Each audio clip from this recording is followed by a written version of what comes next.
It was September of 2022. My husband and I were out on a motorcycle ride, and as a passenger on the back of the motorcycle, I don't really pay a lot of attention. My husband's a very good driver, so I had no doubt that he was going to get us there safely. Unfortunately, he saw things before I did, and he saw a pickup truck approaching an intersection, and unfortunately the gentleman did not look our way. I was actually thrown from the motorcycle. We were near the police department in Derry, New Hampshire, so it didn't take long for the ambulances to get there.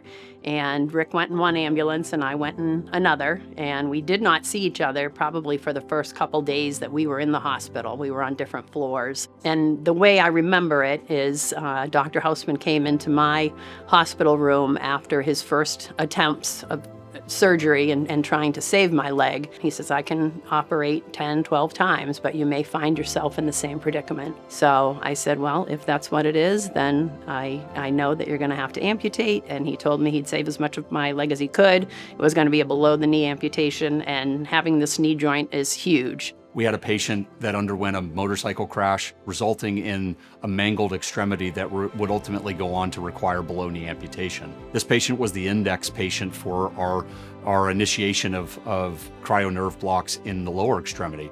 And ultimately what we found was that patient had zero phantom limb pain, zero pain from the onset, and we understand that that's not going to be the outcome for every patient. It was just amazing that there was no pain from the get-go. I think it was a pleasant reality once I, got out of the general fog of anesthesia and everything, that there was no pain and that people were asking me, what's your pain level? And I always said a 2, if that, because there was just nothing there. It was one of those things where as soon as I put my prosthesis on, they give you a wearing schedule where, you're wearing it, say, an hour a day and then increasing and so forth. I never really had any pain doing that. One of the biggest things about how patients have reacted to the implementation of this technology is their approach towards their quality of life. I can't tell you the number of times that patients have said, this has made all the difference for me.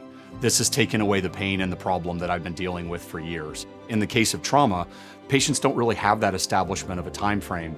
But not ever knowing what we know in literature happens to 7 out of every 10 patients that undergo this procedure is something that if we can prevent it, ultimately we're doing the absolute best by our patients. I think it was huge to have been in the right place at the right time, to have had Dr. Houseman as the surgeon that was on, and for him to be utilizing this procedure and thinking that I was a good candidate for it, not ever having that pain, it just is beyond my comprehension to know what it would have been like if I hadn't had this type of technique done.